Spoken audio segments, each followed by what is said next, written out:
To the death of a 61-year-old man and a 64-year-old woman. Lewis and Clark County Sheriff Leo Dutton says a concerned family friend found the front door of a home on the 1300 block of CAYUSE Road unlocked late Monday night, and inside, the two victims. That's when 911 was called, and Dutton says the investigation began and unfolded quickly. The couple was last seen alive Saturday. It was a violent crime.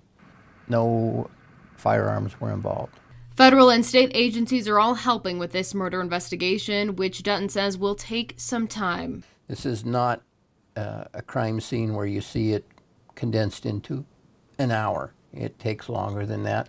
Taylor is charged with 2 counts of homicide and 1 count of tampering with evidence. He is currently being held in the Lewis and Clark County Detention Center. Investigators say they are looking for another person of interest. The sheriff calling this incident tragic.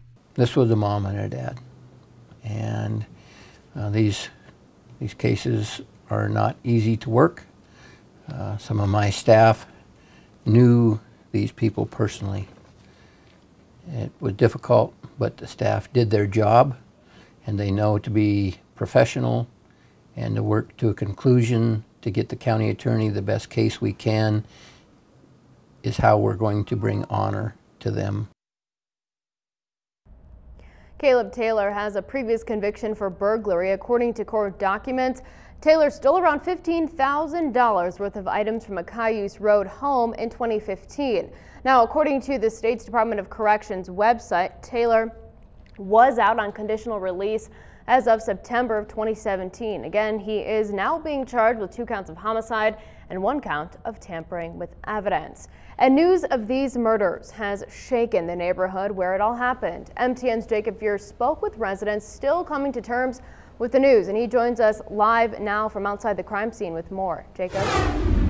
Mackenzie, the crime scene tape is down tonight and the streets are quiet. Other than just a few minutes ago, some children did come out to put some candles and flowers in front of that home. But neighbors tell me this is something they never thought could happen here. We were absolutely shocked. That doesn't happen in this neighborhood. Neighbors are still struggling to come to terms how something so violent could happen in this tight-knit, friendly community. You just have a really sad, weird feeling.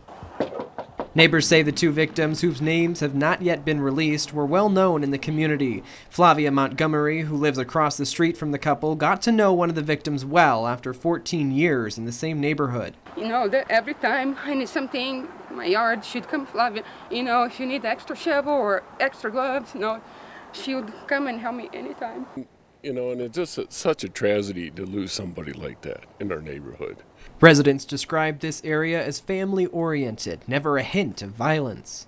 This is the neighborhood where at Christmas we have the luminaries and families come up and down the street. This is the neighborhood everyone trick-or-treats in.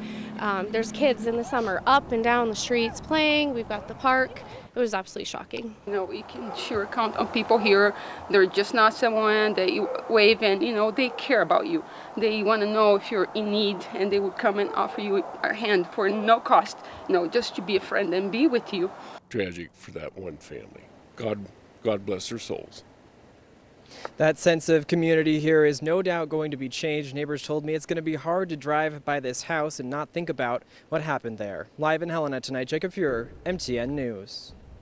Now, the bodies of the victims have been taken to the state crime lab in Missoula. Lewis and Clark County Coroner Brian Backerberg says he expects to release the names sometime tomorrow. Be sure to stay with us online at KTVH.com as we learn more.